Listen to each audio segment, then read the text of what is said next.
Baik, selamat malam Bapak Ibu yang dikasihi oleh Tuhan. Kita senang sekali berjumpa pada malam hari ini. Kita sudah mengadakan bincang-bincang pada minggu yang lalu dan malam hari ini kita juga akan melanjutkan bincang-bincang kita.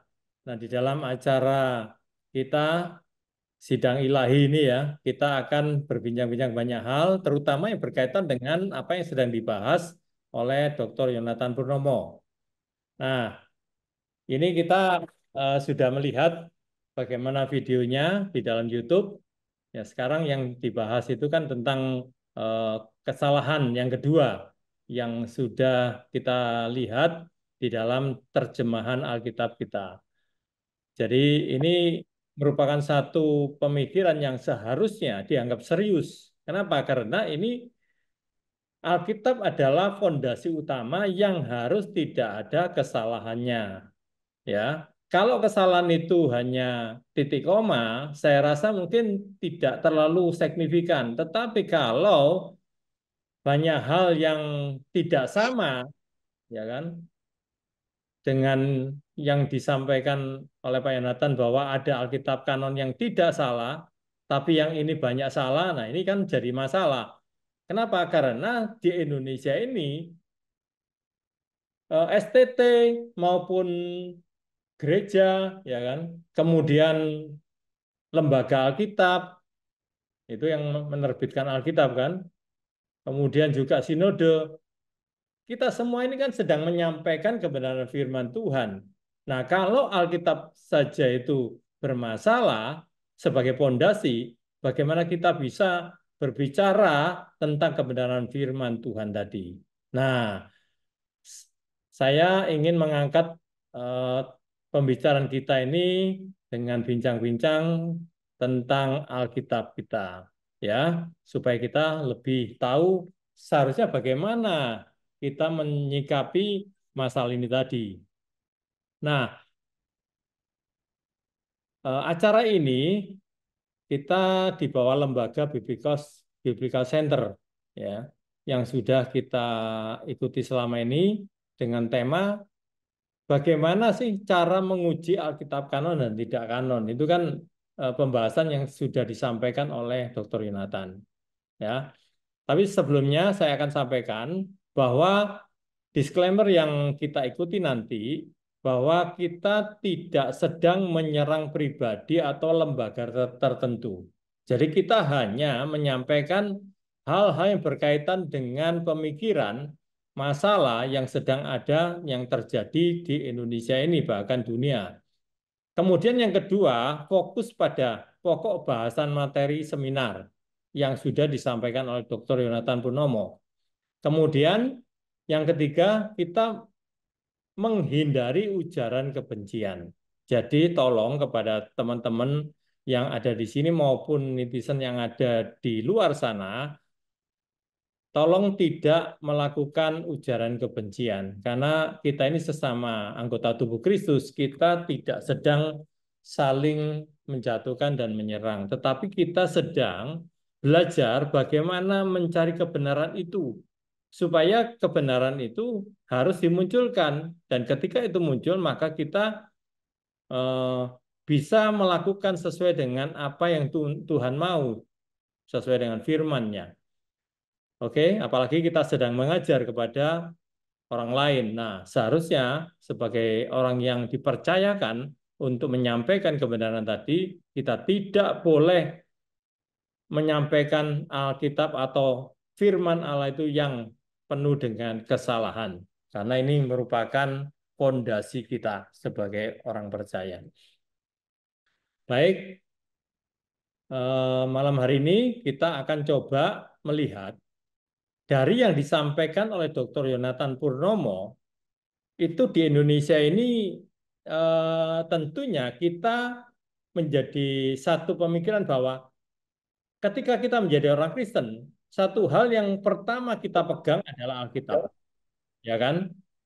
Alkitab. Supaya apa? Kita mengerti tentang kebenaran firman Tuhan. Kita belajar dan kita diajar oleh dalam hal ini sebagai jemaat misalnya di gereja atau orang yang studi di STT, mereka belajar sebagai seorang mahasiswa.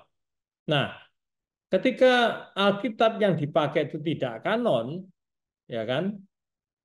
Padahal Alkitab itu sebagai pondasi tadi yang saya bicarakan, pondasi teologi yang akan dibangun sebagai landasan untuk menjelaskan tentang apa yang tertulis di dalam firman Tuhan itu. Nah, yang menjadi masalah sekarang, lembaga Alkitab di Indonesia ini khususnya, dan dunia pada umumnya, itu yang dipakai sebagai pondasinya tidak kanon. Kenapa? Karena yang sudah disampaikan oleh Dr. Yonatan Purnomo, Alkitab kanon satu-satunya di dunia ini hanya teks Bizantin. Kenapa? Karena tidak ada kesalahannya, 0% kesalahan. Sedangkan yang lain seperti Alkitab Textus Receptus itu lebih kurang 2000 kesalahan. Kemudian yang dari Westcott and Hort kritik tekstual itu 6500 kesalahan. Nah, ini betapa mengerikan kalau sampai ini ketika nanti disampaikan ternyata benar bahwa banyak terjadi kesalahannya. Baik itu kesalahan penulisan, kesalahan dari data-datanya misalnya. Nah, itu kan banyak sekali menimbulkan masalah di dalam teologi. Nah, bagaimana Bapak Ibu menanggapi hal ini? Apa yang harus kita lakukan gitu loh, untuk kita bisa membantu memberikan pandangan kepada orang-orang di luar bahwa sebenarnya apa sih yang harus kita lakukan ketika kita tahu bahwa ternyata eh, sumber teks yang kita pakai selama ini sebenarnya tidak kanon. Bagaimana? Apakah Bapak Ibu bisa memberikan masukan kepada teman-teman di luar sana? Silakan. Ya, terima kasih buat waktunya. Menurut saya memang ini sangat sangat penting ya. Dalam narasi pembukaannya itu, menurut eh, saya hanya mempertajam dari Pak Fendi saya bilang tadi bahwa Alkitab itu adalah pondasi. Nah, kalau satu titik saja itu menjadi penting, apalagi banyak titik ini, bukan hanya titik tapi kata. Jadi kalau ada pernyataan bahwa ada terjemahan yang tidak penting, menurut saya itu terlalu terlalu merendahkan nilai Alkitab sendiri. Jadi semua di sini adalah penting. Jangankan satu kata, jangankan 6.577, satu titik saja tidak boleh. Ini sangat-sangat ineransi. Nah, secara umum, gereja atau warga gereja, netizen memahami bahwa Alkitab yang kita pegang ini adalah Alkitab kanon. Dan Alkitab itu secara umum dipandang sebagai ineransi. Nah, faktanya pemaparan Dr. Yonatan Purnomo menyatakan bahwa ada 6.500 terjemahan karena menggunakan sumber teks yang tidak kanon, ada 6.577 lebih. Nah, ini menjadi shock. Apa betul? Dan itu memang bisa dibuktikan.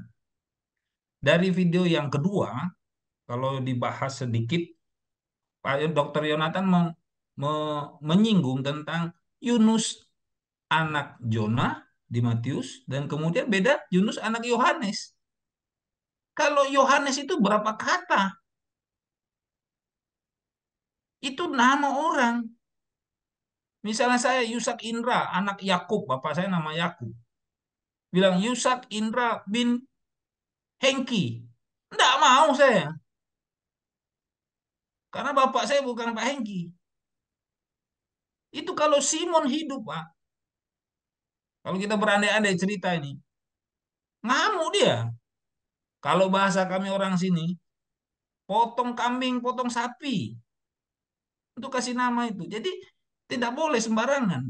Nah, ini sekali lagi membuktikan ada bukti kedua yang dibagikan oleh Dr. Yonatan Purnomo menjadi bukti keseriusan bahwa gereja harus berpikir ulang tentang Alkitabnya.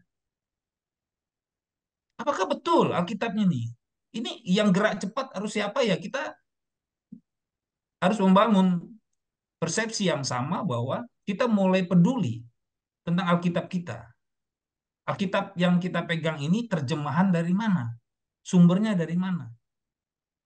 Itu sementara dari saya, mungkin yang lain bisa tambahkan. Baik. Wah, ini memang seharusnya tidak boleh ada kesalahan sedikit pun, ya kan? Jadi artinya itu kan kebenaran Alkitab, artinya firman Tuhan yang tidak ada kesalahannya, artinya ineransi. Itu yang harus kita percaya ya. Nah, ketika itu disampaikan oleh Dr. Yonatan, waduh, ini nama saja salah ini. Bung Indra tidak mau namanya diganti itu. Enggak, Pak, Ibarat itu nama bapak saya yang diganti, Pak. Itu kan nama Simon tidak diganti, tapi nama bapaknya diganti. ya artinya kan diganti nama sudah itu. Iya, sudah diganti nama itu. Jadi menurut saya itu itu itu penting. Kalau Ya, Pak Simon bagi kita memang enggak penting, tapi bagi Simon bin Jonah itu penting, Pak.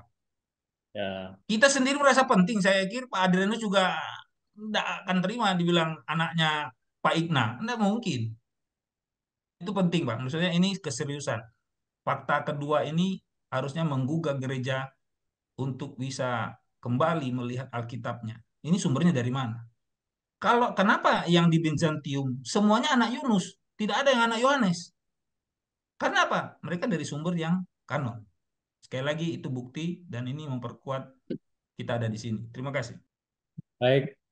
Bagaimana kawan-kawan? Ada yang mau menambahi, menanggapi? Baik, selamat malam, shalom semuanya. Saya sebenarnya awal-awal ketika mendengar tentang kesalahan Alkitab, itu saya berontak awal-awal. Karena apa? Di STT saya itu juga diajarkan tentang ineransi. Bahwa Alkitab itu ineransi, nol kesalahan, tanpa salah. Tetapi ternyata yang dikatakan ineransi itu ketika dites atau dilihat dari teks asli yang sudah disampaikan, dijelaskan oleh Dr. Yonatan Purnomo, ternyata justru banyak kesalahan. Tetapi bersyukurnya karena Dr. Yonatan Purnomo juga bukan hanya menunjukkan kesalahan, tapi menunjukkan, membuktikan ada yang benar, ada yang ineransi, ada yang kanon, yaitu teks Bizantin, yang jelas-jelas sudah dibuktikan dengan data dan ilmiah yang akurat, yang tidak terbantahkan.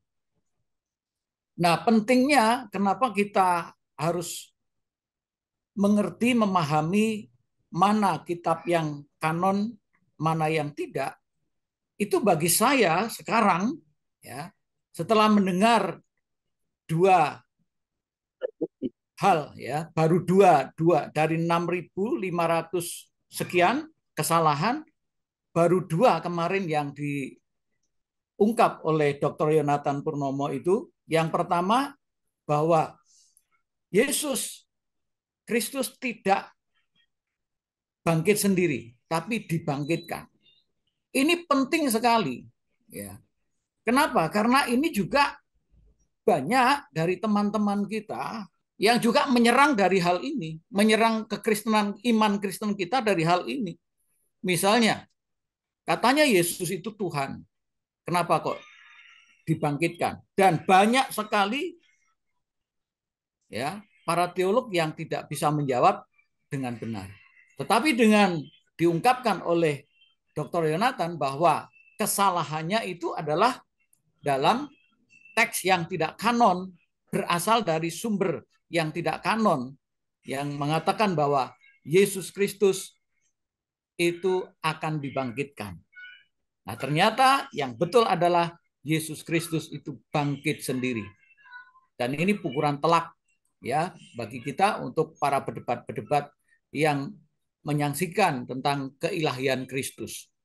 Kemudian yang kedua yang baru-baru saja ini yang kemarin yaitu tentang nama bapaknya Simon, Simon bin Yunus itu di dalam Matius, lalu kemudian di Yohanes ada 2 ayat di situ Simon bin Yohanes. Ini juga satu kesalahan yang fatal juga menurut saya. Kenapa? Karena walaupun mungkin itu tidak penting, tapi ini juga bisa jadi mungkin dianggap oleh beberapa orang tidak penting, itu hanya bapaknya Simon. Tetapi itu juga jadi bahan di mana kita diserang di situ. Karena ada perbedaan-perbedaan dalam Alkitab. Yang Matius bicara Yunus, tapi yang Yohanes bicara Yohanes. Dan itu belum lagi nanti banyak sekali itu ayat-ayat sebenarnya yang juga nanti misalnya perbedaan-perbedaan angka juga nanti itu banyak sekali, dan itu menjadi bahan oleh saudara-saudara kita yang menyerang kekristenan, dan banyak kita yang tidak tahu menjawabnya. Ya, kita bersyukur karena melalui penemuan, ya, pengungkapan misteri yang mungkin ya cukup berabad-abad ini, bahwa ada Alkitab yang kanon dan ada Alkitab yang tidak kanon. Nah, Dr. Yonatan Purnomo sudah membuktikan tentang Alkitab yang kanon, bahwa yang benar, yang ineransi, yang tanpa salah itu adalah Alkitab Bizantin. Itu yang mungkin tambahan dari saya, Pak. Tuhan berkati. Ya, terima kasih Pak Igna. Saya berpikir juga ya, kalau misalnya nama saya itu, misalnya nama saya misalnya Fendi bin Widodo, misalnya bapak saya Widodo, kemudian saya hilangkan, itu bisa masalah nanti, masalah warisan mungkin, masalah masalah silsilah ya kan.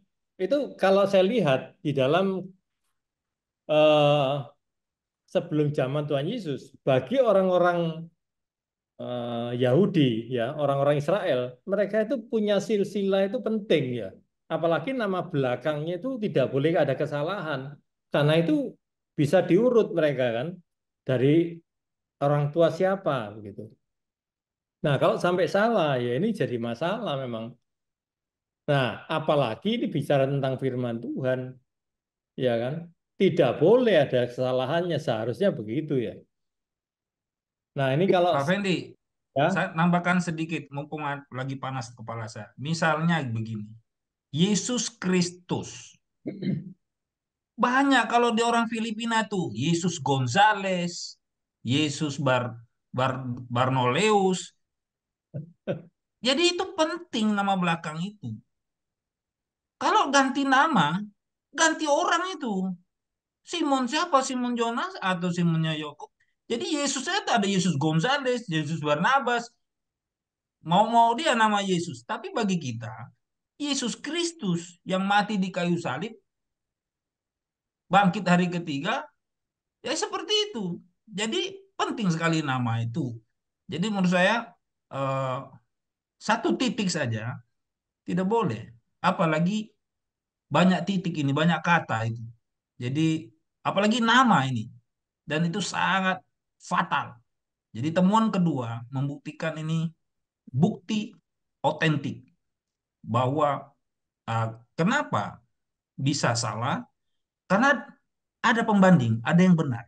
Mengapa di Bizantium, baik di Matius maupun di Yohanes pasal 1 maupun di Yohanes pasal 21, semuanya Simon bin Jona. Kenapa semua itu anak Yunus? Memang dia pakai kata Ibrani, yang satu pakai Ibrani, yang satu pakai Yunani, tetapi semuanya mengarah ke Yunus, bukannya Yohanes. Itu sebagai aplikasi, coba, apa memang kita mau terima Kristus Gonzales? Tidak kan? Jadi penting itu. Terima kasih. bagaimana kawan-kawan? Ada yang mau menanggapi lagi? Pak Fedi, Ini saya semakin boleh ya silakan eh, Bu Magda. ini ya, bicara soal nama, saya setuju dengan Pak Yusak. Saya seringkali bingung dengan nama saya juga. Pada saat ada orang memanggil nama saya Magdalena, saya diam aja, tak pikir itu orang lain. Ternyata yang dipanggil itu saya. Nah, memang penting sebuah nama itu. Tapi by the way ya, eh, sebagai bermula dari awal kekristenan saya di Biblikos, itu ada satu pertanyaan bagi saya bahwa di Matius Matius 24 ayat 35 sampai 36.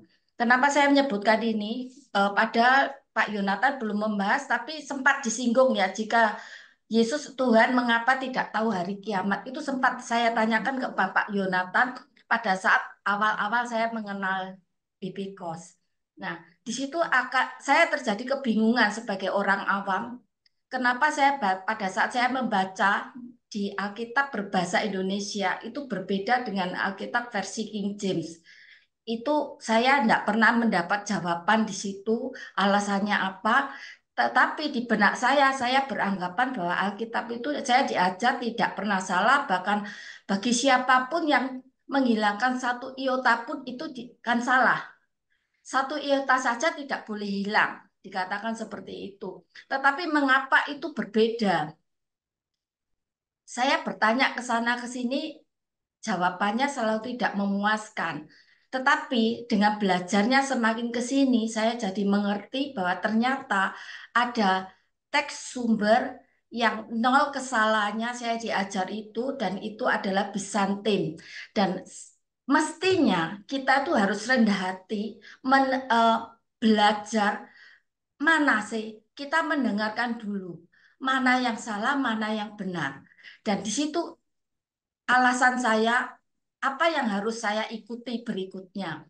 Di Bibliko saya diajar bahwa saya dijelaskan siapakah Yesus itu dengan kebenarannya. Apalagi ini ya membahas tentang soal nama.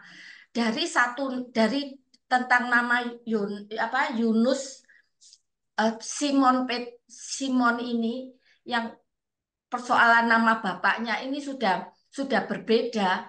Itu pun saya mempertanyakan kenapa ini berbeda gitu loh.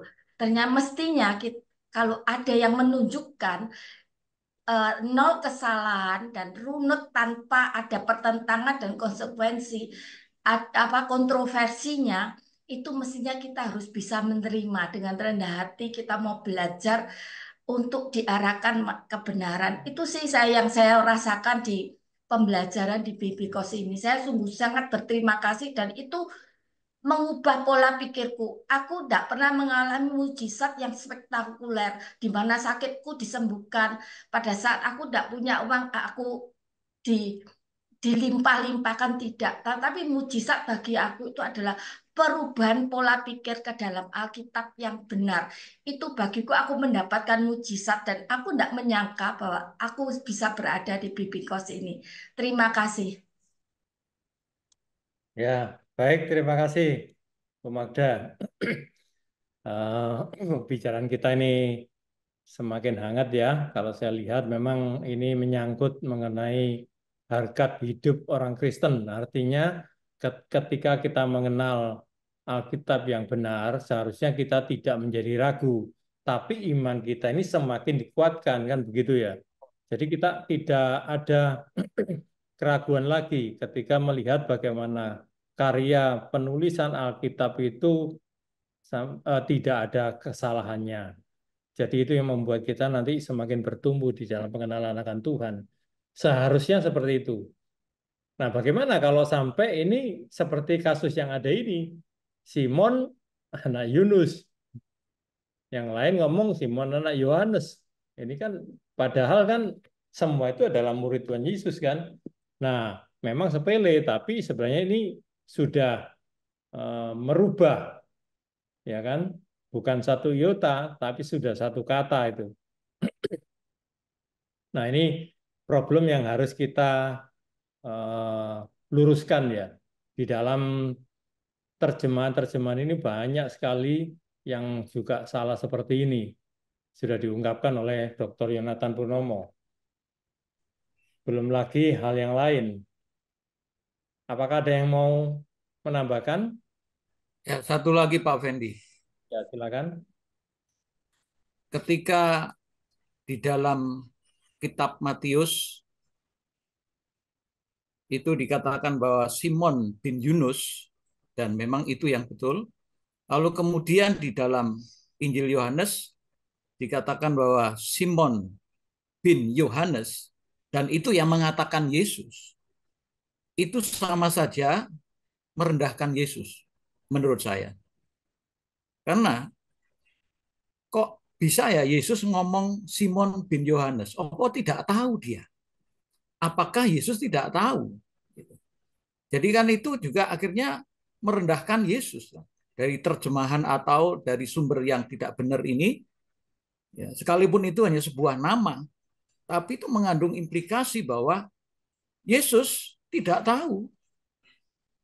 Katanya Yesus Tuhan. Kok Yesus tidak tahu?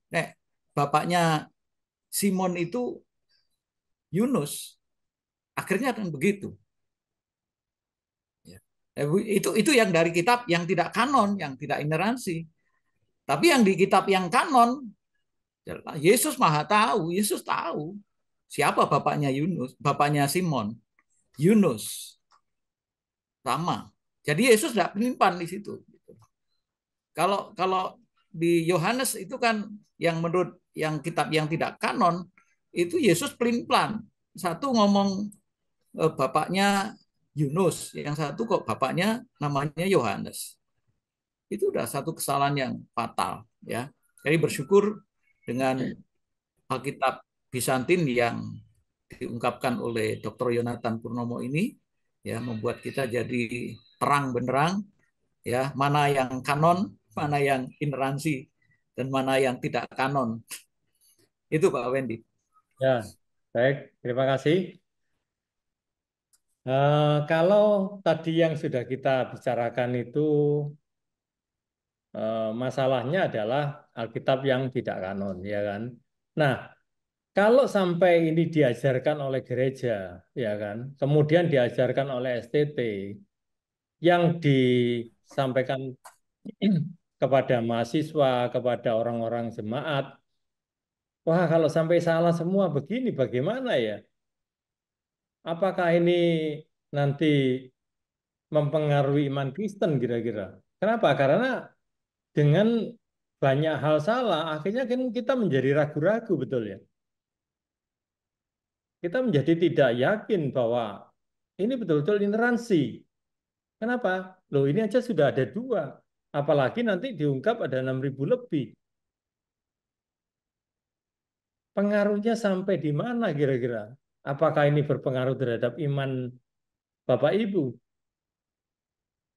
Artinya keyakinan kita terhadap ineransi bahwa Alkitab tidak mengandung kesalahan itu menjadi patah dengan sendirinya kan? Padahal sebenarnya ada sumber teks yang tidak salah, tapi kita kadang memakai terjemahan yang mengandung banyak kesalahan karena diambil dari kitab yang tidak kanon. Yang sekarang banyak beredar di Indonesia bahkan dunia ya. Itu kalau dari penjelasan Dr. Yonatan itu mengambil dari sumber teks yang tidak kanon. Bagaimana ini Bapak Ibu? Pak Ada Fendi, nggak saya yang? tambahkan ya.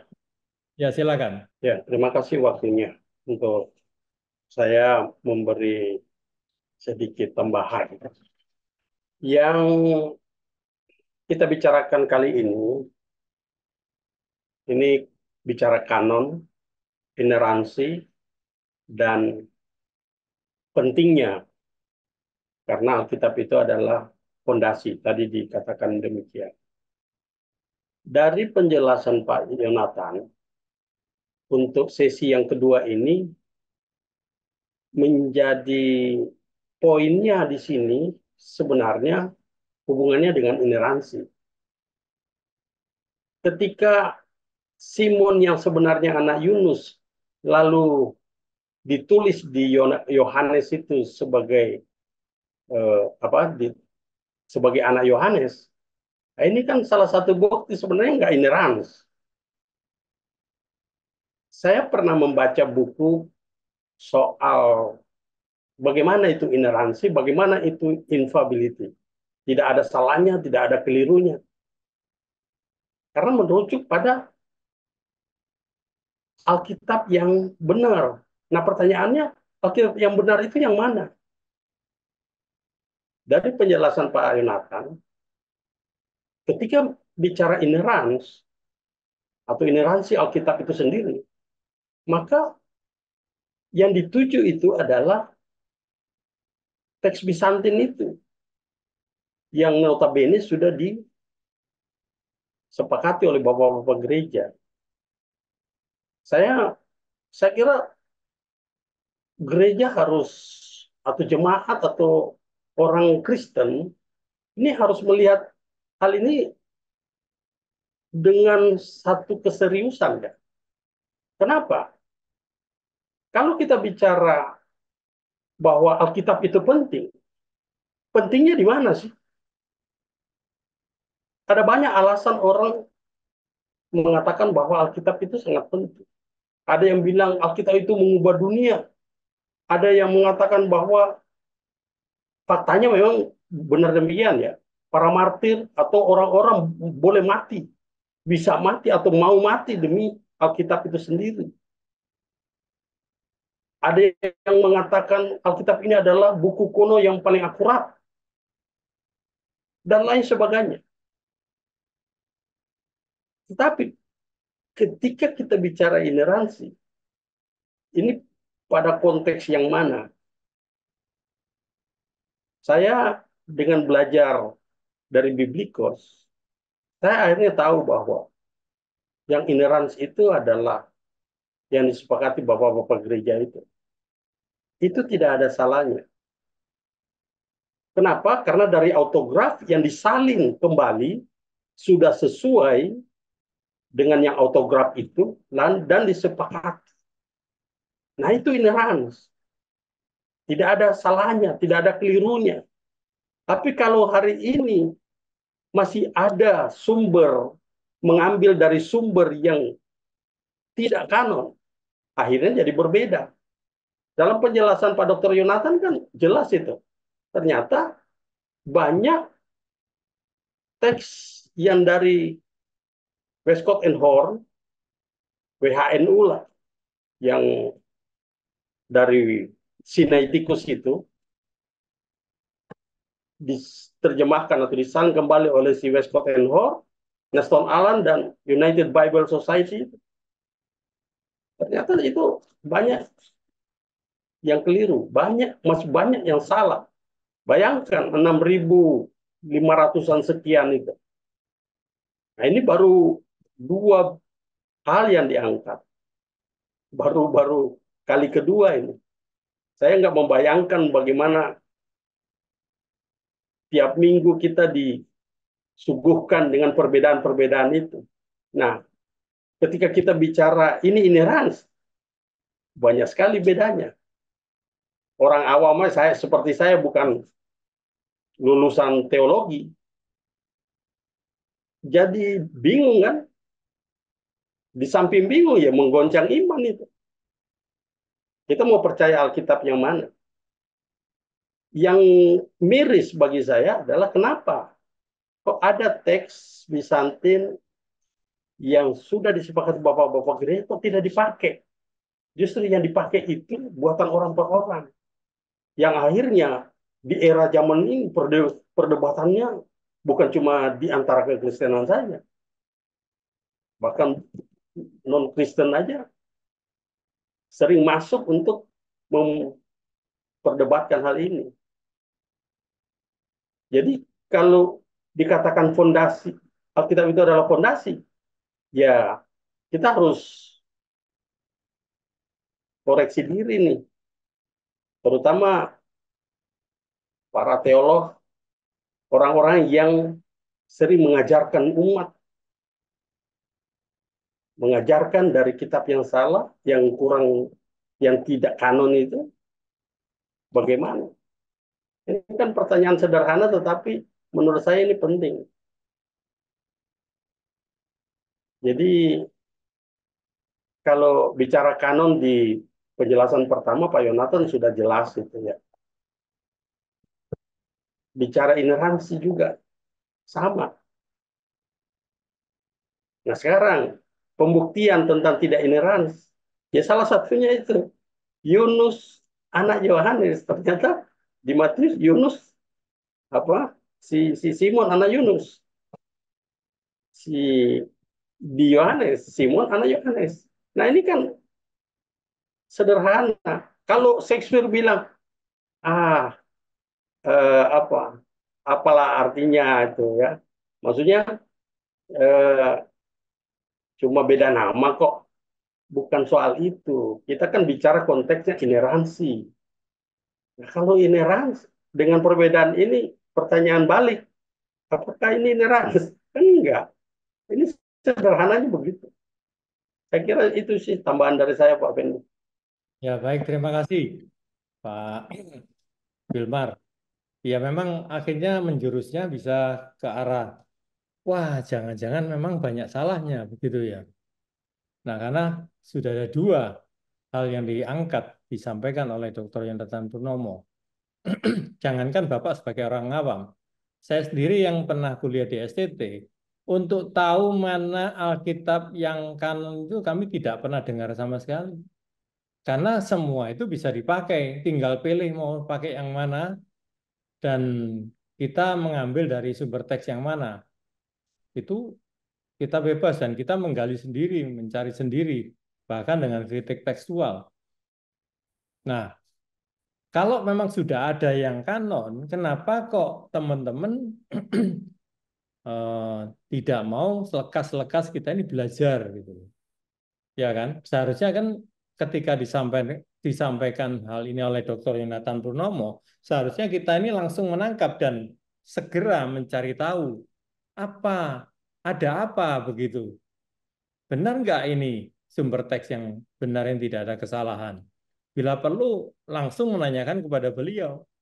Oh, beliau gampang untuk bisa dihubungi, untuk bisa dimintai keterangan, asal tidak dengan konteks untuk menyerang dan begitu. Jadi artinya silakan untuk diskusi. Nah, itu terbuka sekali. Nah, itu yang menjadi pemikiran saya juga ketika saya kuliah gitu ya. Mungkin barangkali ada pengalaman yang lain dari teman yang lain yang ada di sini. Pak Fendi, saya jadi bertanya ya, bagaimana saya bisa menjadi seperti Kristus kalau Alkitab yang saya percayai itu kacau, banyak kesalahannya. Saya bertanya seperti itu sih. Nyampenya ke Kristus itu gimana gitu loh kalau kacau. Bukankah kita saat ini adalah anugerah besar kalau kita mengenal Alkitab yang kanon ini. Kenapa kita nggak mengubah arah kita ke sini? Itu aja. Ya, ya. Terima kasih Bu Magda. Memang seharusnya sebagai orang Kristen kita sudah tahu kalau diberitahu ada yang bagus, kenapa kita tidak menerima begitu ya. Seyogyanya lah ini dipakai dan ini bisa membangun iman kita lebih dekat lagi kepada Tuhan kita Yesus Kristus. Kan begitu ya Bu Magda ya. Baik, terima kasih atas tambahannya. Dari kawan-kawan yang lain, ada yang mau menanggapi, mungkin Ya, menyampaikan hal lain? saya nambah sedikit Pak Wendy. Ya, silakan. Ya, khususnya soal nama. Ya, orang mungkin ngomong ini seperti sepele ya, tapi bagi saya ini nggak sepele. Saya kasih contoh aja sederhana. Di kota saya itu ada dua nama Otniel. Cuman yang masalah belakangnya itu beda. Kalau saya itu Otniel Lumowa, kalau yang lain itu Otniel ya tidak Lumowa gitu. Ya, saya tidak sebutkan nama belakangnya. Nah, seringkali pengantar paket atau pos itu cuman melihat depannya Otniel, tidak melihat belakangnya. Nah, seringkali kadang-kadang semua yang entah itu surat, entah apa yang harusnya itu punya saya, nyampainya ke orang lain, ke Otniel yang sana. Nah, yang jadi masalah begitu nyampe di Otniel yang sana tidak pernah dikirim ke saya. Tapi kalau Otniel yang dia datang ke tempat saya kirim. Jadi yang saya maksud begini, itu kan yang satu ya Simon bin Yunus, sang satu bin Yohanes. Itu kan sebetulnya bagi saya sebetulnya sudah pribadi yang berbeda. Nah, orang yang berbeda. Nah, artinya ketika orang yang berbeda itu tentu sebetulnya maksud dan semuanya pasti berbeda. Nah, ini kan sebetulnya jadi masalah ketika kita bicara ineransi itu tadi. Nah, sebetulnya dari sini sebetulnya saya melihat begini ya. Ini aja baru dua lah yang dibuka gitulah ya oleh Dr. Yonatan yang salah. Nah, kan kita sudah dikasih tahu itu ada 6.577. Ya, baru dua kesalahan aja sudah fatal, apalagi nanti sudah nyampe 1.000, 2.000 dan lain sebagainya. Nah, yang saya rada khawatir ini sebetulnya suka jadi tanda tanya, apakah ini jangan sampai ini mengganggu keselamatan kita gitu loh. Nah, saya sering kali makanya apa ya, agak gundah gini loh. Saya ngomong sama Tuhan, Tuhan mumpung saya ini masih hidup, nah, jadi kalau saya salah, ya saya akan kembali ke yang benar. Jadi kalau Alkitab yang saya pakai ini saya salah, ya lebih baik mumpung saya masih hidup ada Alkitab yang benar, ya saya pakai yang benar. Saya suka ngomong gini sama Tuhan, saya enggak mau nanti kalau saya tiba-tiba mati, ya Tuhan tolak saya gara-gara saya, ya itu tadi Alkitab yang saya pakai salah. Nah, jadi itu tambahan saya Pak Beni. Jadi soal nama itu tidak sesimpel yang dipikirkan orang gitu ya. Ya, itu dari contoh sederhana pengalaman saya di kota saya sendiri soal nama saya. Ya, itu sedikit tambahan Pak Fendi ya. Ya, Pak baik. Fendi, Terima kasih. tambahkan sedikit dari Pak Oniel. Oke, sedikit ya. Jadi kalau tadi kan nyinggung keselamatan, dan Ya. saya langsung tergelitik, langsung saya buka ayat. Kalau kita buka Wahyu, nama itu menjadi penting. Dan saya percaya seperti Pak Ina sampaikan bahwa Yesus itu tidak pelin-pelan, dia tahu nama karena di Wahyu dikatakan setiap orang yang tidak ditemukan namanya yang tertulis di kitab kehidupan tidak selamat. Kalau nanti Yusak Indra itu diganti Yusak Gonzales, mampus saya. Untuk Ornil Lumowa ya, pasti masuk karena ada tadi Ornil yang lain kan tidak disebut kan ya. Tapi jelas Yesus tahu siapa yang percaya sama dia. Saya yakin sekali nama saya tertulis di kitab kehidupan karena dia tidak pelin-pelan. Dan saya yakin Simon Johannes, Simon bin Jonah itu tercatat di kitab kehidupan. Kalau Simon yang lain saya tidak tahu. Terima kasih, Tuhan Yesus berkati. Baik, ini kelihatannya memang orang bilang, hanya masalah itu. Wah, ini memang masalahnya bisa kemungkinan masalah keselamatan jadi tidak terjamin ya. Kenapa? Oh, banyak yang salah begitu kan. Apalagi saya dengar banyak orang yang akhirnya meninggalkan Tuhan kan. Gara-gara apa? Mereka bingung. Akhirnya mereka nggak yakin. Dan itu akhirnya disalahkan. Wah, Alkitab Kristen itu banyak kontradiksinya. Allahnya Allah yang pelin-pelan misalnya. Yang ngomongnya seringkali bertabrakan. Wah, ini yang jadi masalah ini.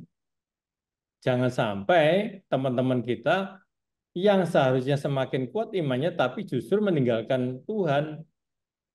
Jadi berpengaruh nggak? Ya sangat berpengaruh sampai ke masalah keselamatan orang. Jangan bilang, itu kan orang yang mungkin belum belum terlalu percaya atau belum lahir baru. Wah, itu kita menjudge ya namanya. Kenapa? Karena sebenarnya seharusnya yang dipegang sebagai pedoman, sebagai satu landasan itu harus sudah kokoh, yang benar gitu kan. Jangan sampai diombang-ambingkan orang itu gampang sekali. Ya kan? Ketika kita percaya kepada satu hal, kita harus yakin betul bahwa itu memang adalah kebenaran yang tidak ada kesalahannya. Tuhan bukan Tuhan yang berubah-ubah, tapi Tuhan kita adalah Tuhan yang tahu hal yang pasti, begitu ya. Tidak ada yang meragukan di dalam Tuhan.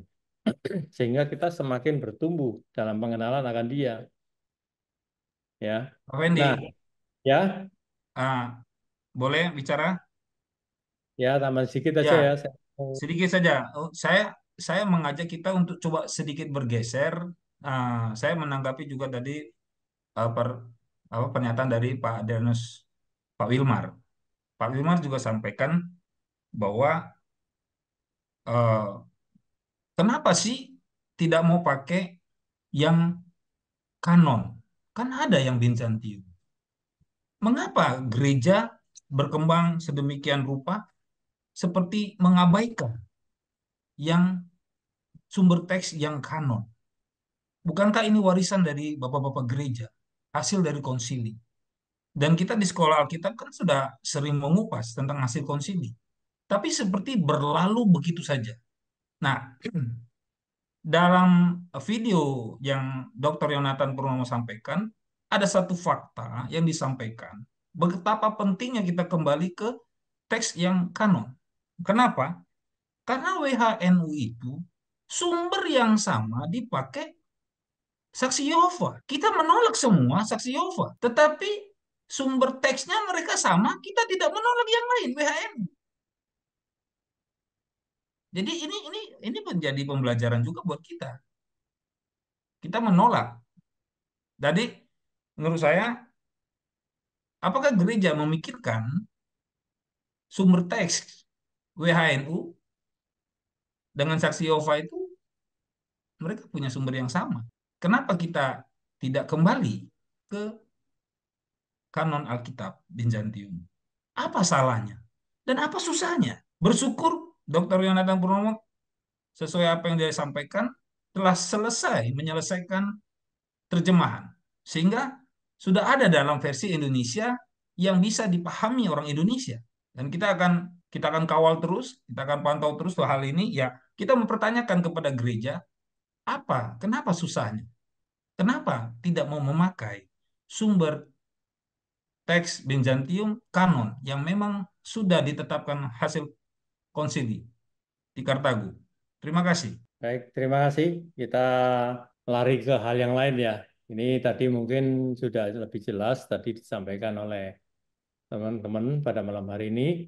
Nah, yang tadi saya buka di awal, iman kita dibangun di atas fondasi kebenaran firman Tuhan, ya kan? Nah, jangan sampai kita membangun dengan fondasi yang salah. Kenapa? Karena teologi yang dibangun itu nanti juga salah. Keselamatan akhirnya tidak jelas, gitu kan? Bukan maksudnya kita ini pasti tidak selamat, tidak. Tetapi ketika teologi kita salah, itu bisa membuat kita ini ragu-ragu, ya kan, akan keselamatan kita semua. Nah, sebenarnya banyak hal yang juga akan kita pelajari ketika kita belajar dari teologi yang benar. Nah, sekarang bagaimana dengan para dosen di STT-STT misalnya mengajar teologi yang salah misalnya. Karena ambil sumber teks yang tidak kanon tadi. Nah, tentunya ajaran yang disampaikan itu bukan ajaran Tuhan. Ya kan? Kenapa? Karena teksnya salah misalnya. Sumber teksnya salah, terjemahnya salah, apalagi gramatikanya juga salah misalnya. Wah, akhirnya tidak ada kebenaran di dalamnya akhirnya. Nah, hal ini tentu menjadi satu poin pemikiran yang seharusnya ditangkap oleh kawan-kawan para dosen di STT-STT sana. Jangan sampai kita ini mengajar yang salah. Kenapa? Tuhan di dalam firman-Nya juga akan menuntut kita lebih dari orang-orang biasa. Ketika kita sebagai dosen mengajar di STT, kemudian apa yang kita sampaikan itu bukan kebenaran firman Tuhan. Ingat ya, Tuhan tidak berkenan kepada kita. Nah, itu menjadi ketakutan saya dulu. Ketika saya mengajar misalnya di STT, kemudian apa yang saya sampaikan salah, saya bertanggung jawab lebih daripada orang biasa. Jadi artinya Tuhan akan minta pertanggungjawaban kepada setiap orang yang menyesatkan orang lain. Nah, ini sungguh sangat miris ya, riskan bagi saya. Jangan sampai saya ini sudah ngajari orang lain selamat, saya sendiri tidak selamat begitu. Hal yang berikutnya, bagaimana dengan buku-buku yang sudah terlanjur ditulis, karya tulis, jurnal, dan sebagainya? Ini pakai sumber teks yang tidak kanon. Bayangkan, kemudian digali, diterjemahkan, dieksegesis misalnya, tapi ayat yang salah. Waduh, ini bisa berubah semua akhirnya kan? Bagaimana menurut Bapak Ibu? Ya, Pak Pak Fendi. Fendi. Ya, Oh, siapa dulu ini? Silakan. Pak Yafet. iya, Ya, Oh ya, baik. ya Pak Jafet Ah, dulu. baik. Makasih untuk waktunya. Ah, yang menjadi pertanyaan kita sekarang itu seharusnya begini. Kalau apa yang disampaikan oleh Pak Yonatan itu benar, terus bagaimana dengan jemaat yang sudah diajarin selama puluhan tahun dengan Alkitab yang terbukti tidak kanon dan tidak ineransi? Nah, itu kan menjadi pertanyaan. Nah, siapa yang bertanggung jawab? Nah, tentunya kan pendeta-pendeta, hamba-hamba Tuhan yang mengajarkan kan. Nah, terus hamba-hamba Tuhan juga ini kan dia belajar dari mana? Kan dari STT. Nah, apakah tidak merasa berdosa selama ini mengajarkan kepada jemaat dengan firman Tuhan atau Alkitab yang terbukti tidak kanon dan tidak ineransi? Ini kan jadi masalah, gitu loh. Nah, jadi ini yang seharusnya pendeta-pendeta berpikir ulang. Nah, apa yang sudah disampaikan oleh Pak Yonatan ya baru dua seri yang dia sampaikan tentang Alkitab yang kanon dan tidak kanon dan ineransi. Nah, ini yang perlu untuk dipikirkan oleh teman-teman pendeta yang notabene-nya itu menggembalakan jemaat. Nah, ini orang banyak yang dia khotbahin. Nah, ini menyangkut masalah keselamatan orang. Jangan-jangan jemaat yang kita gembalakan itu kita ajarin dengan firman Tuhan yang terbukti itu salah karena sumbernya tidak kanon dan tidak ineransi. Nah, saya selama ini kan membaca Alkitab yang diterbitkan oleh LAI. Nah, baik itu TB1 maupun TB2. Nah, TB2 sekarang saya sandingkan dengan TB1 itu ayat per ayat, khusus untuk perjanjian baru. Nah, saya menemukan ada perbedaan di TB1 dengan TB2 dalam Matius 21 ayat 28. Nah, itu tentang perumpamaan dua orang anak. Nah, di TB1 itu dijelaskan bahwa yang mengikuti kehendak bapaknya itu adalah anak yang kedua, yang terakhir. Tapi di TB2 itu kebalikan. Justru anak yang pertama. Nah, ini kan sudah 50 tahun dihotbahkan oleh pendeta. Bahwa yang menuruti kehendak bapaknya itu yang terakhir. Saya pernah tanya sama teman saya, seorang dosen juga. Saya diskusikan masalah ini. Terus dia bilang, iya juga ya, kenapa 50 tahun baru sadar bahwa ini terjemahannya salah. Saya bilang ya, mungkin sumbernya kali yang salah atau memang terjemahannya yang salah. Baru disadari setelah 50 tahun. Jadi selama 50 tahun, pendeta-pendeta itu berkhotbah kepada jemaat, ya dalam tanda petik, ya secara tidak langsung kan berbohong. Ya, sekalipun ini bukan menyangkut masalah doktrin loh ya.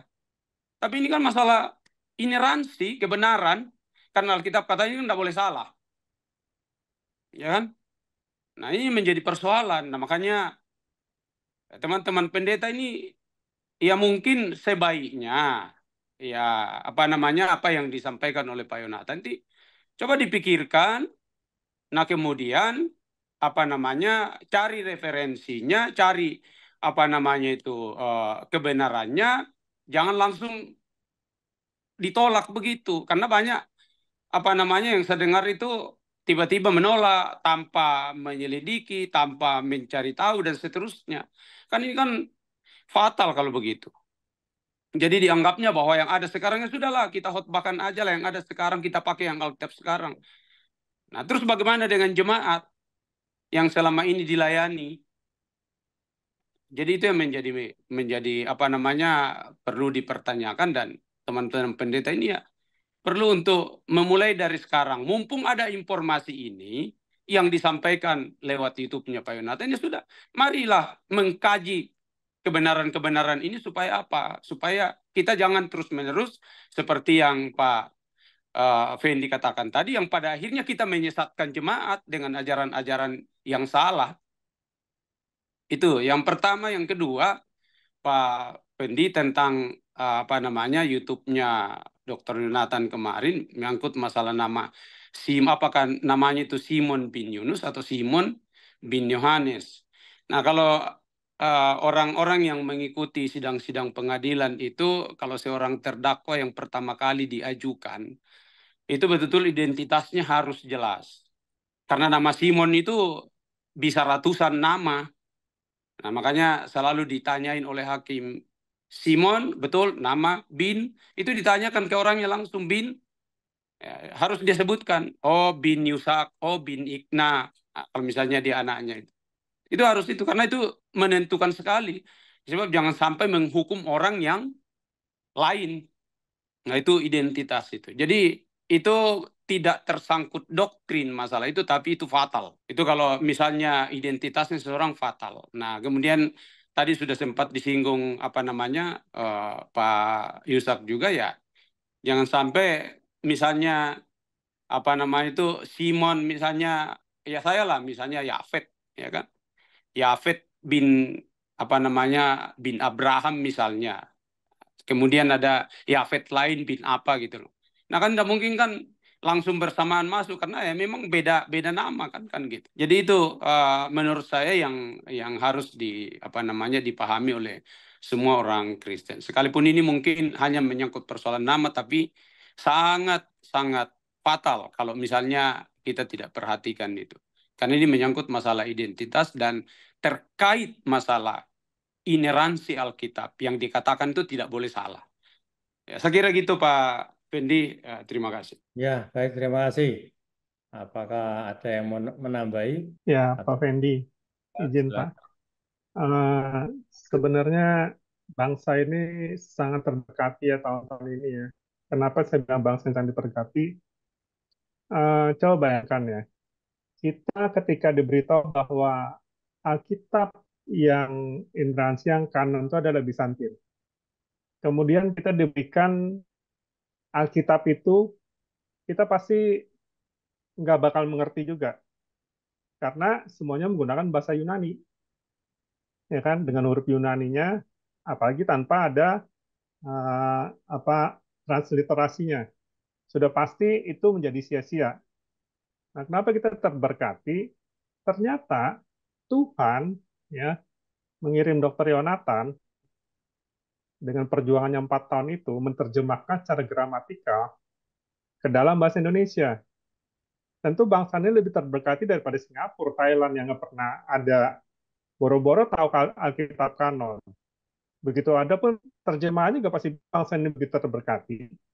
Kita membaca langsung. Teman-teman bayangkan, kita di Biblikos, ya, ketika minggu demi minggu dari tahun ke tahun kita belajar, bukankah itu sebuah satu kebahagiaan, sesuatu yang akan meledak di dalam hati kita bahwa, oh, ternyata luar biasa ya. Kan 2 seri dari Pak Yonatan ini kan, oke, seri kedua bicara konsistensi ya, bahwa Alkitab itu interasi, nggak ada yang berubah, ya sama. Tapi yang paling penting adalah di balik itu semua adalah ketika ayat itu diterjemahkan, contohnya adalah Yesus membangkitkan dirinya sendiri. Itu suatu ledakan besar gitu loh, bahwa oh ya tidak salah selama yang kita memilih Tuhan itu. Bahwa dia memang Tuhan, dan selama ini kan kita mengertinya bahwa ada sedikit keraguan, oh dia dibangkitkan.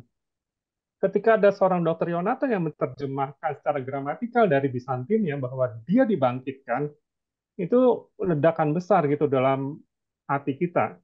Nah, pertama pun sebenarnya pada waktu awal-awal saya ngikutin ada defense. Ya, jujur ya, saya pun tidak bisa dalam pengertian menyalahkan orang-orang yang baru mendengar ya. Karena gini, terutama kita yang sudah memberitakan firman, apa yang pertama dalam pikiran? Bahwa kita harus mengoreksi diri kita sendiri, pemahaman kita mengenai Kristus, pemahaman kita mengenai keselamatan, ya, dan semuanya mengenai Tuhan. Dan beranikah kita mengoreksi ini di tengah orang-orang yang telah kita sampaikan firman itu sebelumnya? Apalagi kita pernah berdiskusi, pernah berdebat, dan ternyata yang kita omongkan itu berbeda. Nah, ini sekarang keberanian kita nih. Tapi saya rasa sukacitanya lebih besar ya. Apa yang kita dapat dari terjemahan ini yang sudah dalam bahasa Indonesia, kita tinggal makan saja dengan sukacita, kemudian memberikan kabar baik ini ke orang lain. Tentu itu lebih besar daripada rasa malu kita pernah salah menyampaikan firman. Ya, jadi mungkin kita juga harus sabar ya, karena mereka belum sedalam kita membaca yang tiap minggu diberikan Dr. Jonathan, terjemahannya langsung dari kitab Bizantin dalam bahasa Indonesia. Ya, jadi potongan besar itu kita udah mulai mendapatkan, tapi yang di luar kan masih belum, masih mentah sama ketika pun awal-awal. Nah, inilah teman-teman kita ya sedikit bersabar lah. Tapi ada satu masa depan yang luar biasa ya, bahwa bangsa ini dapat menceritakan kebenaran itu dalam bahasa kita sendiri.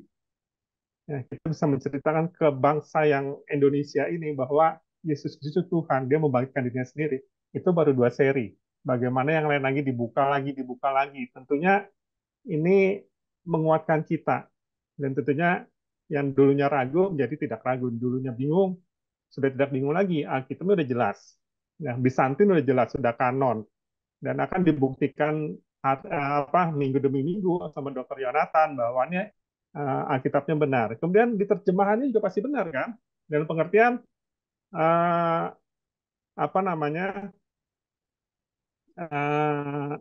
dalam pengertian bahwa Dr. Yonatan tentu menerjemahkannya penuh tanggung jawab.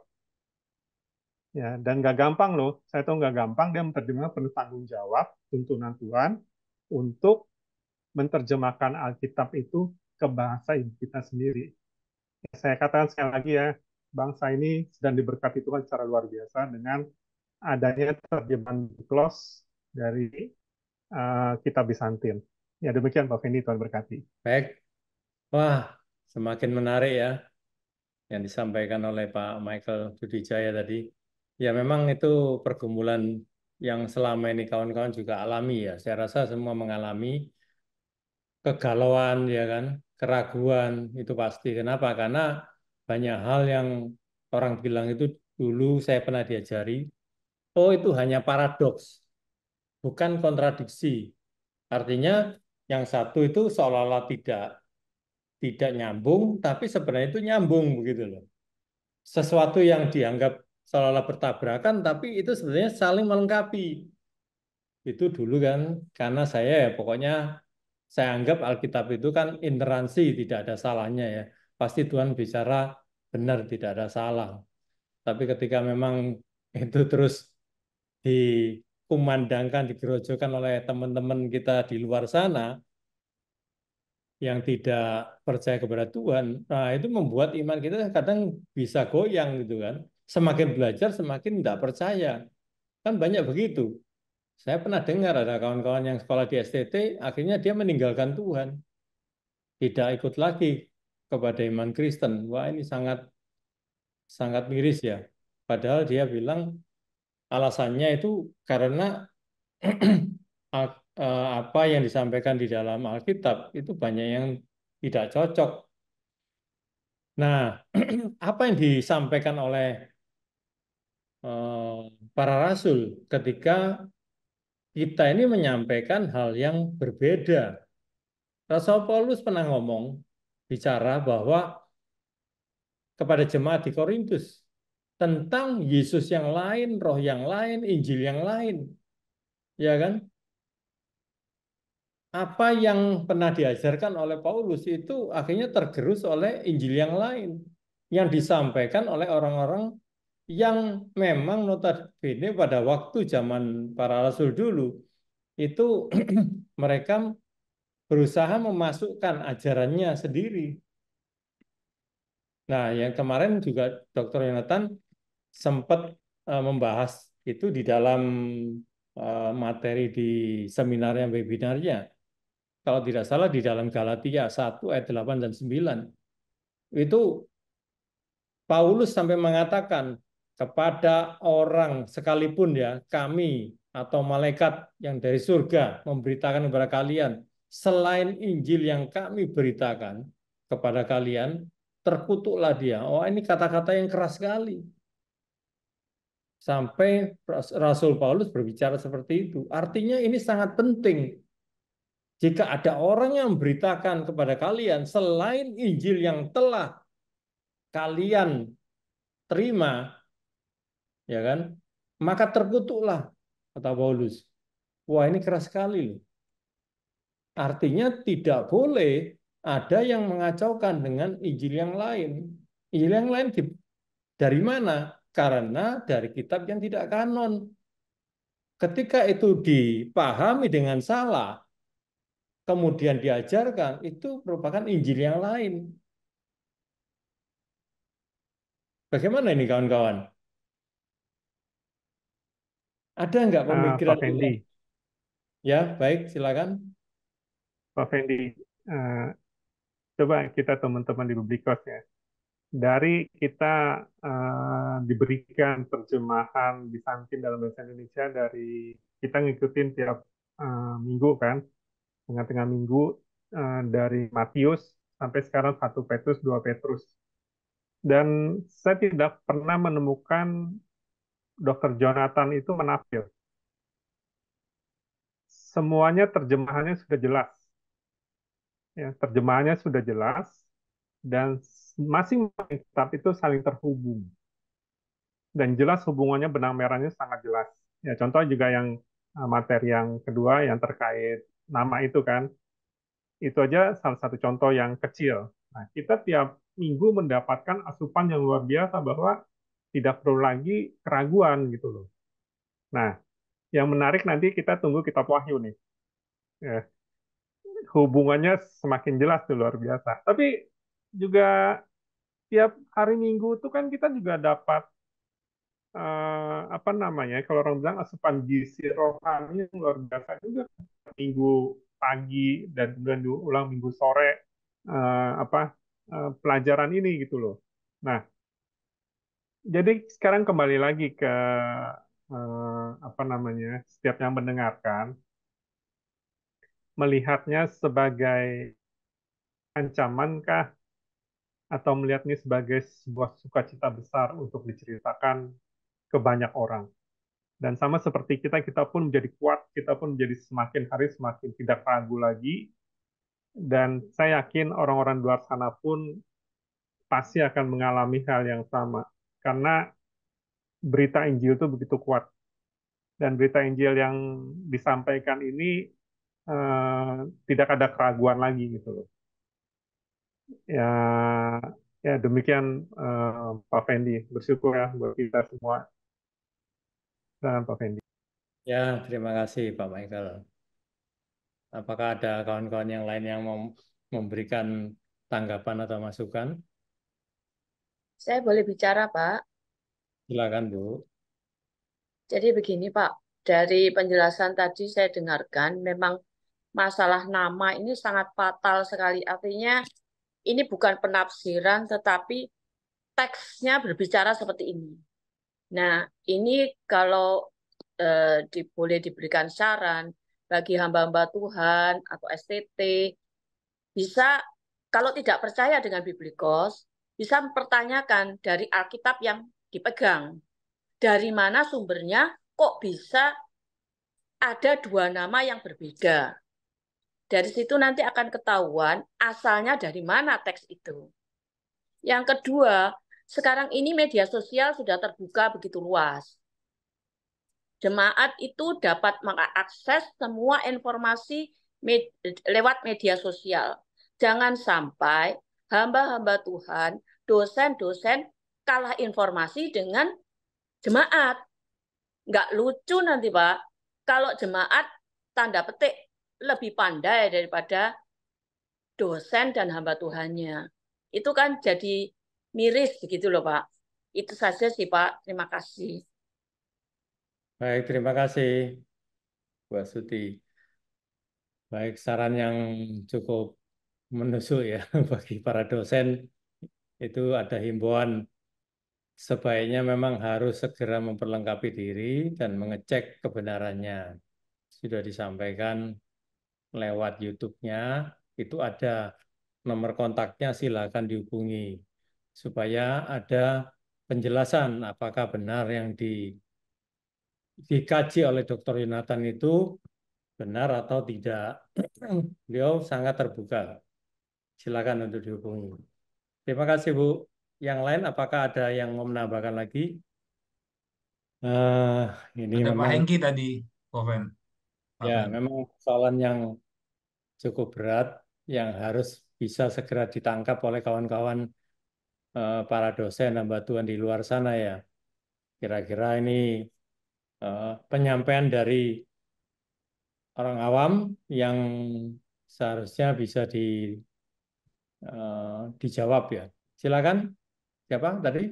Pak Hengki, apakah mau? Ya, selamat malam, Shalom. Salam. Mohon maaf, saya lagi mobile, jadi mungkin kurang bagus koneksi maupun gambar videonya. Tapi saya dari tadi menyimak dan ada hal yang sangat menarik dan saya punya pandangan sudut pandang yang lain gitu ya. Terutama menyangkut episode kedua yang disajikan oleh Bapak Dr. Yonatan Purnomo. Saya setuju bahwa yang dikemukakan tadi bahwa ini bukan masalah penafsiran ya, tapi ini masalah yang tertulis ini udah berbeda gitu loh. Nah ini harusnya menjadi satu alert atau warning kepada kita. Dalam arti kesimpulan, kita ini sebagai jemaat Kristen Indonesia ataupun dunia lah, kalau kita mau jujur, kita ini sekarang berhadapan dengan dua teks sumber yang dijadikan pedoman dalam menerjemahkan Alkitab. Pertama ya teks Bizantin yang kita mau perkenalkan kembali, kemudian ya kita anggap yang lain itu non Bizantin lah gitu kan. Apakah itu dari Westcott and Hort, kemudian ada menyangkut ada Serala, nanti UBS gitu. Kita anggap itu jadi satu. Karena kita mau menjurus kepada satu kondisi bahwa yang kita yakini Bizantin itu adalah Alkitab yang kanon, yang lain tidak kanon. Dengan bukti-bukti yang kita sudah berikan, alasan yang kita sampaikan pada episode yang pertama.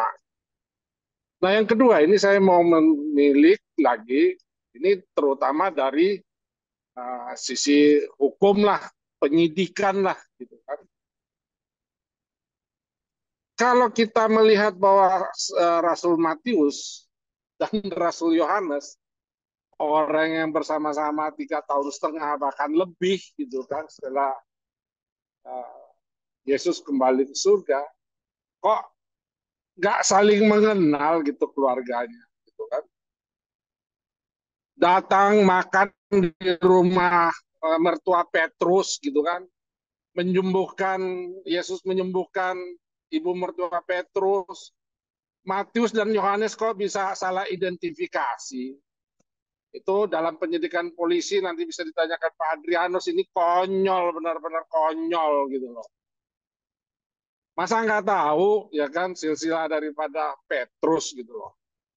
Tapi ini Bapak Ibu yang terkasih, ini kesengajaan. Setelah berpuas-puas ya kan para penyesat ini ya membolak-balikan arti kata, tulisan yang salah. Sekarang dia buat, Yesus aja itu manusia, jangan kau percaya gitu kan. Yang nulis juga ini manusia, buktinya apa? Tuh, Yohanes tuh yang salah. Ini para pembelajar modern sekarang ya kan ikut-ikutan gitu ngomong. Rasul itu kan manusia juga bisa salah. Tuh lihat konyolnya sampai begitu sekarang. Apa mungkin dua orang yang berhidup bersama, ya kan, membuat kesaksian yang berbeda? Hal-hal ini yang harus kita sadari, Bapak Ibu. Alkitab yang tidak kanon itu Alkitab yang sudah menyesatkan. Isinya itu sudah dirubah-rubah, ditambah, dikurang. Ya kan? Bukan masalah penafsiran aja gitu kan.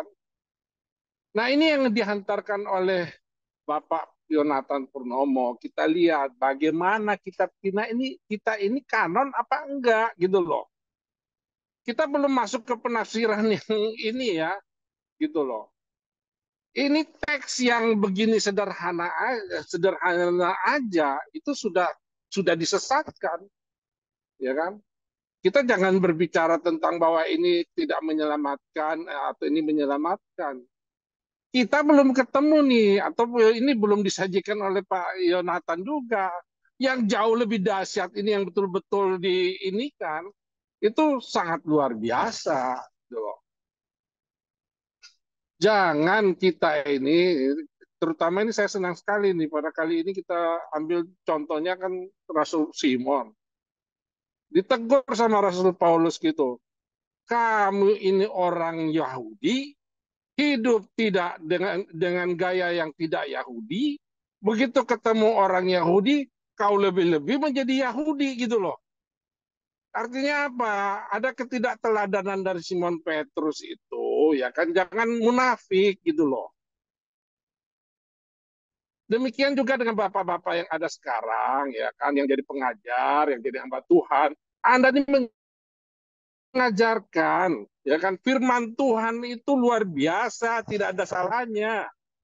Kalau kita meyakini Tuhan, mengapa kau absurd untuk mempercayai gitu loh? Bahwa firman Tuhan itu ada yang jaga, Tuhan sendiri yang jaga gitu loh, dari awal sampai sekarang.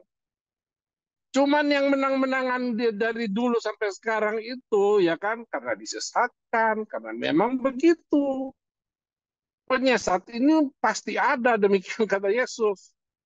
Nah sekarang ini orang-orang hamba-hamba Tuhan gitu mempertahankan bahwa Tuhan Yesus itu Tuhan, tapi ya kan disodorin Alkitab yang benar yang meyakinkan bahwa ini tuh Yesus adalah Tuhan, teksnya benar, tidak ada yang salah gitu kan.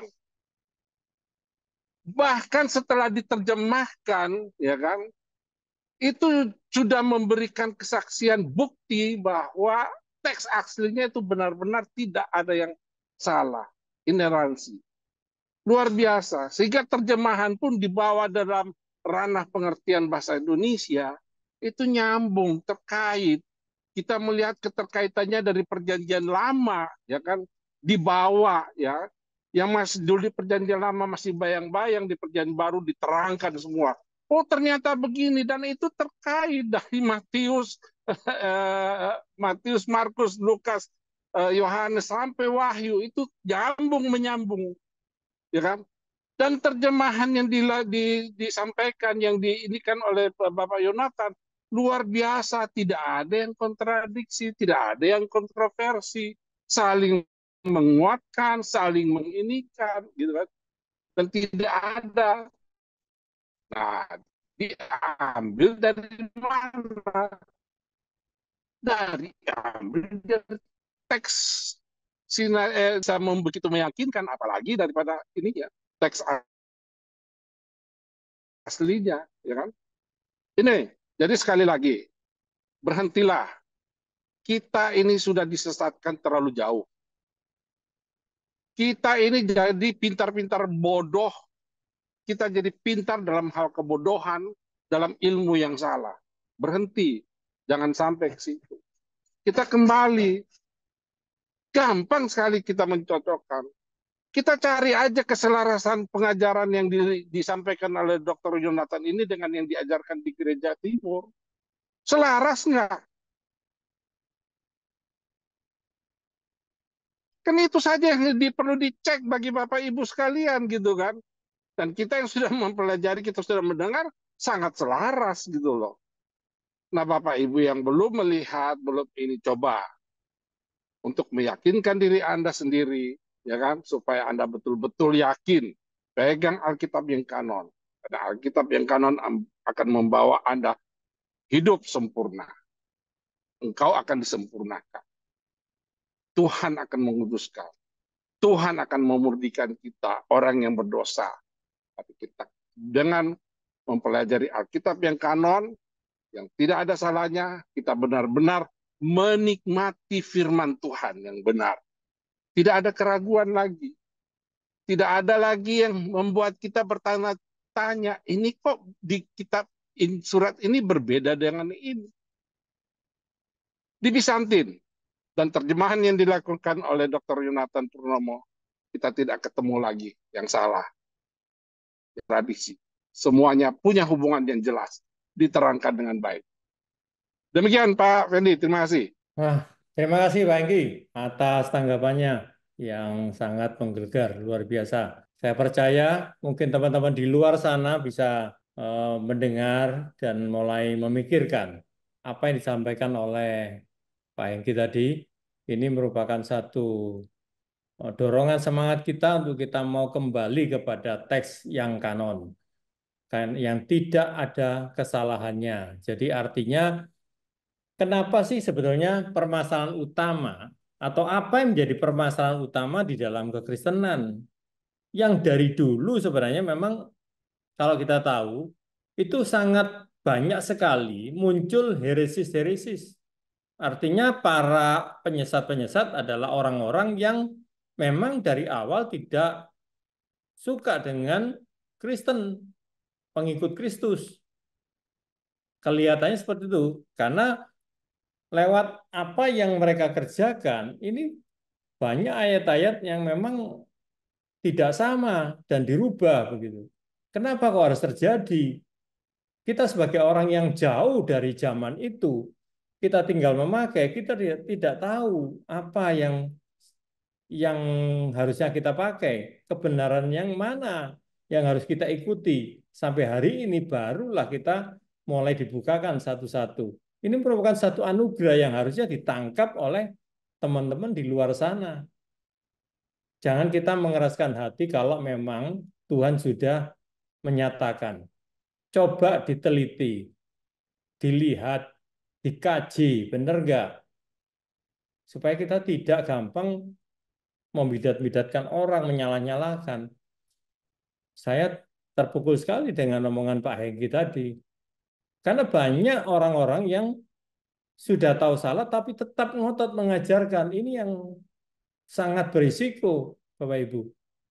Artinya kita akan berhadapan dengan pengadilan Kristus. Teologi yang salah dibangun dari teks yang salah itu pasti akan menyesatkan orang. Bagaimanapun Tuhan akan minta pertanggungjawaban kepada kita semua. Nah, betul tadi, kalau memang Anda tidak percaya, cek kepada ajaran gereja mula-mula di sana. Kan bisa dicek apakah benar yang diajarkan ini. Jangan kita terus menjudge orang, menyalahkan sebelum kita meneliti. Nanti jangan-jangan kita juga yang akan dianatema gereja. Kenapa? Karena kita ini mengajarkan yang salah. Jadi gereja itu tidak mengajarkan yang salah. Terus kemudian yang kedua, kemungkinan juga karena masalah skisma, perpecahan di dalam tubuh Kristus. Itu sudah ada, pernah terjadi itu 2 kali yang besar itu, ya kan? Nah, ini yang membuat akhirnya kita ini terpecah belah. Kemudian masuklah orang-orang yang memang mau merusak. Kemudian yang berikutnya, Alkitab yang tidak kanon ini akhirnya menjadi sumber utama sekarang bagi orang-orang Kristen yang memakai Alkitab tidak kanon. Sehingga mereka akhirnya dibingungkan dengan ajaran-ajaran doktrin yang dibangun di atas Alkitab yang tidak kanon, yang banyak kesalahannya. Nah, 3 hal ini seharusnya disadari oleh teman-teman di sana. Teks sumber Alkitab di dunia ini, menurut catatan WHNU yang disampaikan oleh Dr. Yonatan Purnomo di dalam webinarnya, ini yang menyampaikan sendiri adalah UBS. itu lebih dari 70% ini dipakai oleh orang-orang Kristen. Wah, sangat miris ini. Artinya 70% umat Kristen di dunia ini sudah salah mengerti tentang Injil, tentang Alkitab. Mereka tidak tahu yang kanon. Mereka selama ini hanya menelan dari ajaran-ajaran yang bukan ajaran Kristus akhirnya. Wah, ini kan masalah. Oke, 1-2 orang lagi bisa menanggapi. Setelah itu saya akan tutup acara malam hari ini. Silakan Bapak Ibu. Apakah ada? Dari saya, Pak Fendi. Silakan. Ya, jadi menurut saya, tadi ada mungkin netizen atau warga gereja mungkin perlu diketahui bahwa kalau tidak jelas ataupun kurang jelas pembicaraan kami ini, memang kita akan membahas berangkat dari video YouTube seri yang kedua dari Dr. Yonatan Purnomo. Jadi teman-teman bisa cari di link di bawah, mungkin dia akan dilengkapi admin. Kemudian yang mau saya tanggapi adalah tambahan adalah tadi ada pertanyaan oleh Pak Yafet. Siapa yang salah? Apakah sekolah-sekolah Alkitab, apakah dosen-dosen, atau apakah semua? Sekali lagi kita menegaskan di sini, kita tidak menyalahkan siapapun. Kita tidak menyalahkan keadaan, kita tidak menyalahkan siapapun.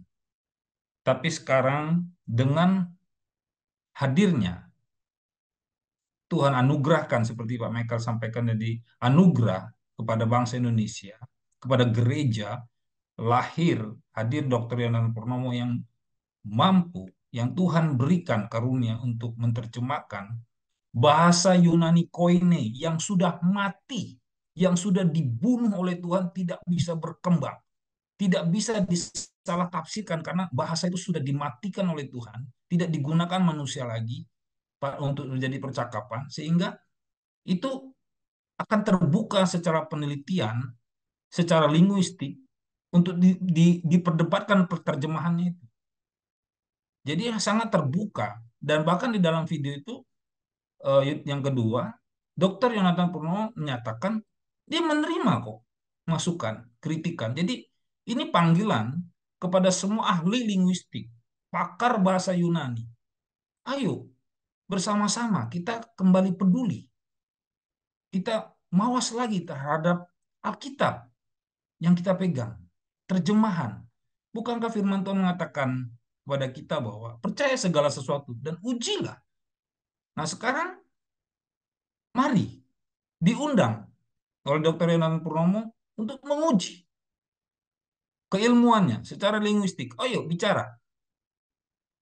Bisa japri, bisa hubungi Biblikos. Dan kami semua akan bersama-sama. Ada Dr. Yonatan Purnomo yang akan menghandle semua. Jadi tidak ada yang salah dan kita tidak menyalahkan siapapun. Saya juga hamba Tuhan dan satu hal yang paling penting adalah ketika sudah mengetahui ada yang benar, nah itu kembali keputusan. Dan Dr. Yonatan juga menyatakan, ya dia tidak menghakimi juga. Silakan Anda memilih mau menggunakan yang lama atau yang baru. Karena yang baru juga terjemahan Biblikos dalam bentuk Alkitab belum ada. Saat ini sedang masih dalam tahap pengeditan. Jadi sekali lagi ada jalan bypassnya. Kami sementara di sini memang sudah 4 tahun, ada yang 3 tahun bersama Dr. Yonatan Purnomo. Seperti Pak Michael sampaikan, memang ada jeda di antara kita yang bicara di sini dengan netizen, warga gereja, dan itu wajar. Ada orang-orang baru pasti syok dengarnya 6.577. Bagaimana dengan gereja? Bagaimana dengan iman? Puji Tuhan, saya mempercayai bahwa seperti Pak Hengki juga sampaikan, ada yang menjaganya. Iman kita ada yang dijaga. Ada penjaga iman kita, ada penjaga jiwa kita. Roh Kudus masih bekerja, masih ada pengakuan iman rasuli. Sebablah itu para apoleget, para cendekiawan itu mempertanyakan kenapa ayatnya kok tidak sesuai. Dicarilah sudut pandang bertambah-tambah sehingga banyak dibangun teologi sistematika. Bertumbuh lagi, bertambah lagi, filsafat bertambah lagi, bercampur dan semuanya. Nah, ini kembali kita ke Biblikos menjadi dasar teks kita. Kita kembali ke Biblika kita berdasarkan panggilan ini. Ini adalah panggilan kepada seluruh para ahli pakar bahasa Yunani yang mengerti bahasa Indonesia bersama-sama dengan Biblikos. Ya, bisa menghubungi Dr. Yonatan Purnomo dan itu terbuka. Dan beliau menyampaikan, dan saya menyampaikan ulang di tempat ini dalam diskusi, sekali lagi kita tidak menyalahkan siapapun. Yang sudah terlanjur salah, apakah akan dihukum warga gereja? Tidak. Saya yakin semuanya ini dalam kontrol Allah. Tetapi ada waktunya, genap masanya, akan dibukakan kebenaran itu. Dan sekarang waktunya kebenaran itu dibuka. Itu dari saya, Pak Fendi. Jadi, dan kalau ada satu lagi, soal nama itu sangat penting.